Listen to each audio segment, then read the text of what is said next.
be talking EA slate. It's going to be hard to get different. We've got the play-ins, so you're going to see max minutes out of these guys.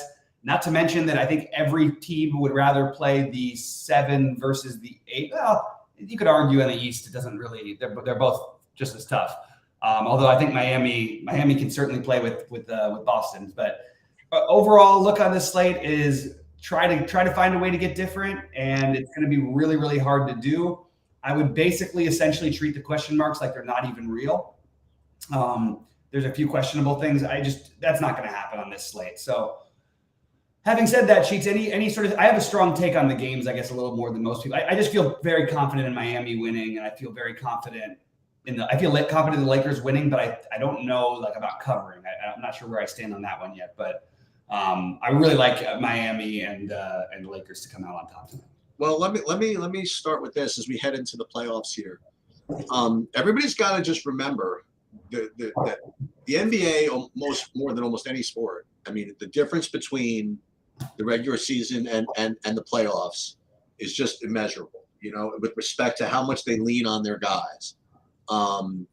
There's no, this should be obvious, but there's no load management. There's no rest. There's no whatever. Every game matters, and you could see guys playing 48 minutes. Maybe not 48, but you're going to see guys playing as many minutes as they can handle to win these games, and the usage and the points is just going to end up being extremely concentrated.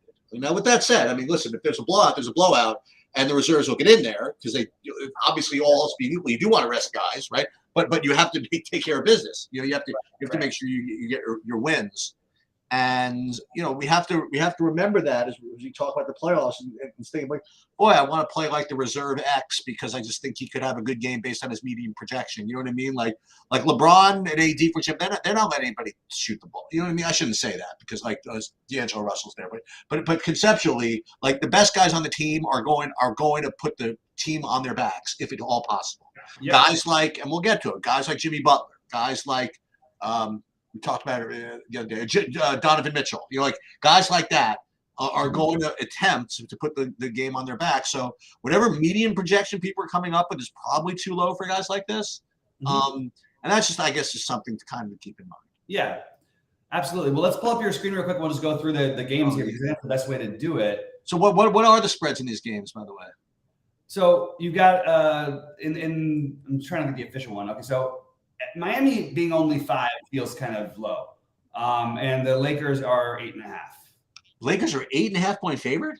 I mean, they're missing. They had 2 guys, Rudy Gobert and Jaden McDaniels, both got ejected and are out for this one. So it's going to be weird. I mean, you got Taurean Prince is projected to start, and he's 5.6K. It's pretty nuts. All right, but. Starting with the Atlanta-Miami, I'll just go first real quick. On the Atlanta side, I'm having a little bit of a hard time figuring out what to do here. I think that you have some options for some very low-owned spend-ups, Trae Young being one of them. He's just not going to get owned, and neither is DeJounte Murray. So I'm open to both of those guys. I think Murray would be my preferred one, as we talked about yesterday. I think that they try to take the ball out of Trae's hands. I just wish they didn't make him 8,800. I think you got an argument for Bogdanovich because you're going to need to save money. I think it depends on where you look, but I think I kind of like a Kongwu. The problem is I have a feeling that's going to end up being kind of popular. So if I had to rank my Atlanta guys, I think that I would say probably John Collins, then DeJounte, then Bogdanovich, then a Kongwu probably. Capella's going to have some ownership, but I think I would rather go with a Kongwu here. I just think he's a better player right now. And on the Miami side, basically everybody who gets a minute is going to be owned because this is where you can find little bits of value. I'm sort of tempted to take the value shots on Kevin Love, and Kyle Lowry is going to be probably the highest owned player on the slate because of his price. I would encourage people to maybe just play Gabe Vincent, who's actually starting instead. But I do think Vincent or Lowry are two value that you can use. And then I'm taking Butler, but I also think Bam is interesting. I like the matchup a lot more, obviously, for Miami than I do for Atlanta. And then Tyler Hero is just too cheap. So all of these guys are obviously in play, but you're not going to get anything all that different on the Miami side. I think it's good to pick an angle because I mean, as of right now, like Kyle Lowry is looking like he's going to be 80% owned.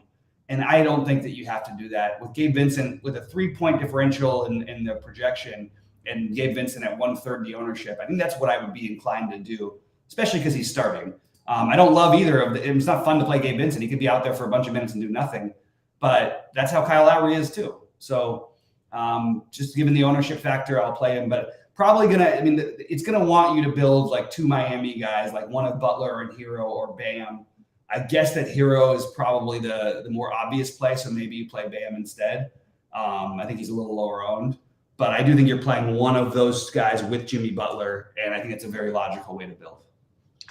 Yeah, so I don't know what Miami's going to do with the guard. Do you think they're going to start Gabe Vincent? They've been doing it consistently, so I'm going to assume it's the same. Bring Lowry off the bench. Is Oladipo boxed out of the rotation now? He's basically got he's got like a 2-point fantasy projection tonight. Okay. Probably a little too clever, but maybe not. Like it takes a certain game script, but these teams can play again. Like if Miami's up by like 20. It's just he's got a lot of guys to play, like Caleb Martin, Kyle Lowry. He's behind like 5 guys on the depth chart. It's going to be hard for him to play much. No, I don't even look at the projection. I'm just trying to think about what listen, now it's the playoffs. Like, what are they actually going to do? You know what I mean? Right. Okay. I think Butler is obviously, something to consider. And now to remind everybody, so these teams don't necessarily have to win today, but if they don't, they have to win the second time. Yeah, if they win, they're in. If they lose, they have to play the play-in for the 8th spot. Okay. Well, they're definitely going for it, obviously. Oh yeah, they're gunning for it. It's just so Butler is my favorite, followed by Bam, followed by Hero. That's the way I'm looking at Miami, and I'm boy oh boy in a must-win, basically a must-win type game. I just find it hard to believe that Lowry does not get minutes. You know what I mean? Like. He's going to be really popular. And then I'm looking at here. He hasn't played over 25 minutes in like a long time. Yeah, and those are all very important games down the stretch. Yeah, so maybe it's just, maybe that's where you have to fade. He's going to be like really, really popular, like you said. And if he gets 25 fantasy points, maybe that doesn't beat you. You know what I mean? It's possible. So I would start with Butler and then I guess Bam would be next, and then Hero. And I would not worry about playing guys together and stuff like that. Play whoever you want, really. And the other guy that you mentioned on the Atlanta side was the Okongwu. And I'm getting some of that also. Mm-hmm. And I don't know exactly how I feel about that. Trey at 10K, like you said, no one's going to play him, and it's kind of a tough matchup, but it's only 2 games. You know what I mean? Like it's a 2-game slate. And it's hard to find the money around playing the spend ups today. I mean, maybe they'll take the ball out of his hands, but maybe they don't. I mean, I don't know. But they probably will though. So maybe DeJounte Murray is the idea. I mean, I don't see him getting much ownership either. So.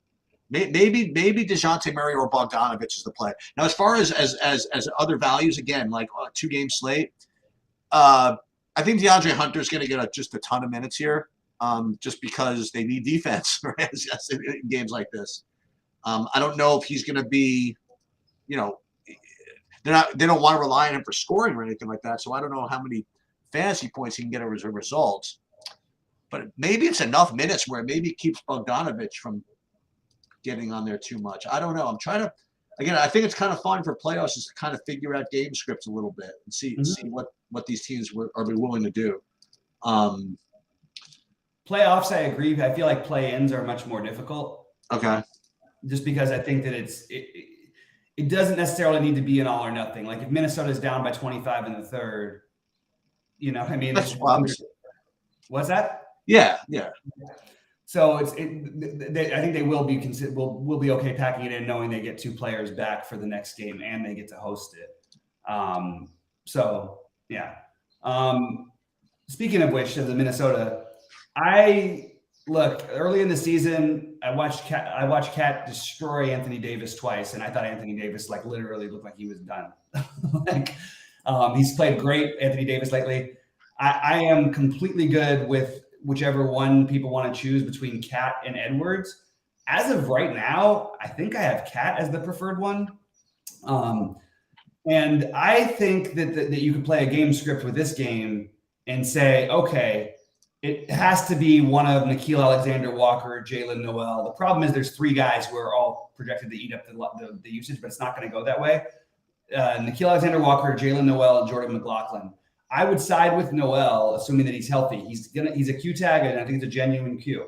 If he's out, I think Nickeil Alexander-Walker is a really, really good play. No matter what, though, I'm probably going to force in one of Nickeil Alexander-Walker or Jalen Noel and play a game script Laker blowout type of thing. You know what I mean? Just because it's the only way I can find to get really off the board in a way that makes sense from a game script standpoint on this whole slate, to be honest.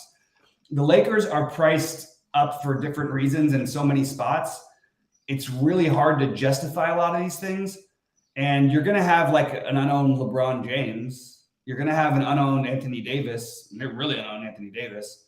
It's really hard to even justify playing players in the Lakers. What I would say is maybe you take, and forget the revenge narrative part of it, but just take a shot with Malik Beasley at 4,600 at no ownership. Now, again, it sort of plays in, maybe that's how your blowout run goes. You play a Beasley with a Nickeil Alexander-Walker or Jalen Noel. And I think that's all you really need to do to get different. Now, can it pay off? It might be kind of tough, but there is a path for that, right? Like there is a chance that Beasley comes in there, gets hot, and then just stays on the court because he's hot. I think it's a really reasonable shot to take. And I think you could make a similar argument for Schroeder. He's going to have a little bit of ownership. Beasley was just going to have none. The problem is no one wants to take any minutes away from Austin Reeves. But if they get that blowout run, Malik Beasley could shoot himself into a big night. So I'm sort of talking myself into the Beasley versus Alexander Walker or Noel on the other side at the Laker blowout possibility. What do you think about that? All right. So the cool thing about it being a 2-game slate is that I can say whatever I want and no one can criticize the play. Right.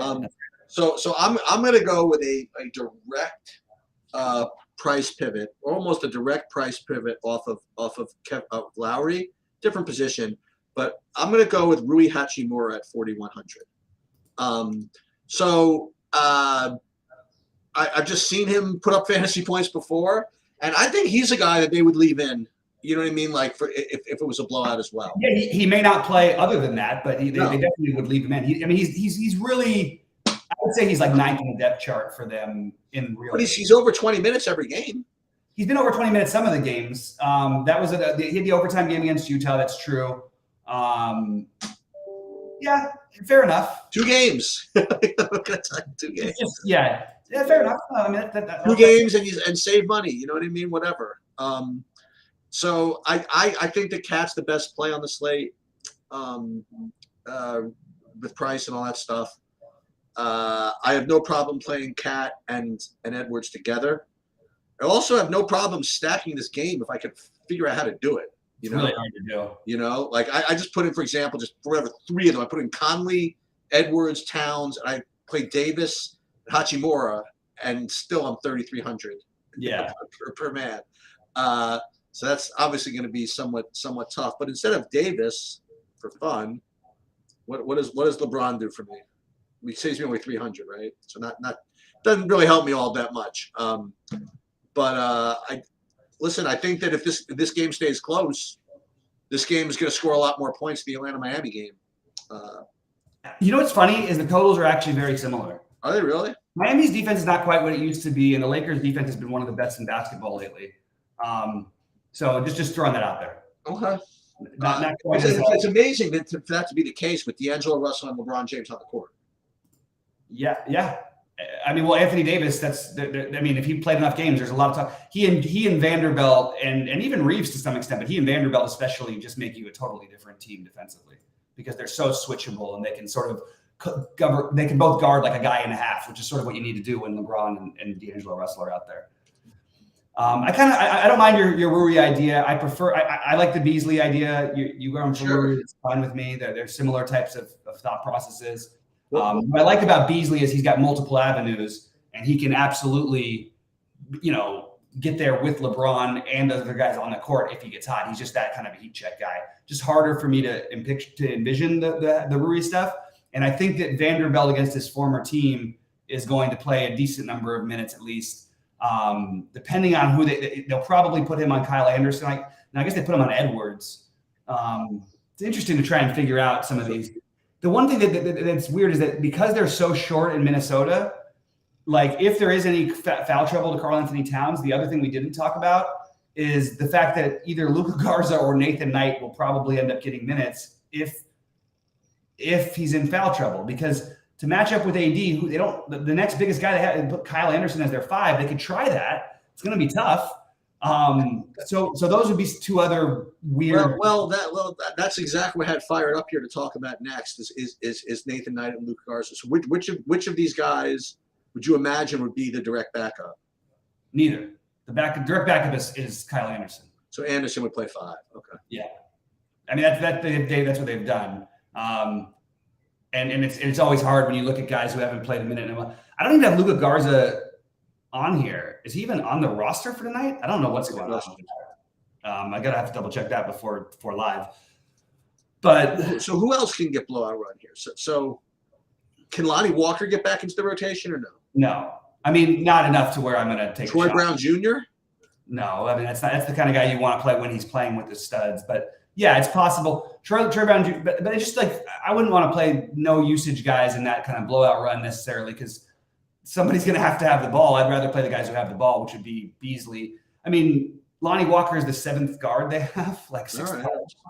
I guess 5th or 6th now, actually. Now that I look at it, Beasley, Schroeder, Russell, Reeves. Yeah, so it's depending on what you call LeBron. And I just want to point out again that the.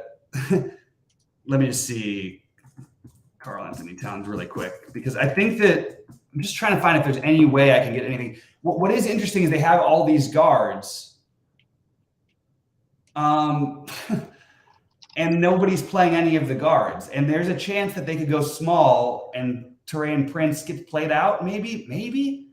I'm just trying to talk myself into it. Maybe then you get Nickeil Alexander-Walker. What's sad is you probably end up with Austin Rivers there some of the time. Maybe not. I don't know if they'll play him. There's no real good cheapos here, huh? No, they gave us no value, and that's why Lowry's going to be 100% owned. Or not 100, but you know what I mean. That's why he's going to be 100% owned. And he can't quite be 100 because I'm going to do everything in my power to fade him. He'll be 99.9 if I have anything to do with it. All right, sounds good. Well, I'll be live later to talk a little bit more in depth about this, in case we hear anything. And also starting lineups for the second game are kind of Taurean Prince is like 90+% to start instead of these guys, but it's not absolutely a lock. They haven't announced it yet. He's going to, but I'm just saying there's a chance for Nickeil Alexander-Walker or Jalen Noel if they're willing to play Noel. I just need to dig a little further on that one. Anyway, guys, it should be a fun one. Nice to have multiple sports going for that aren't quite as stressful with just the 2 gamers. So, Sheets, let's get it tonight. And yeah,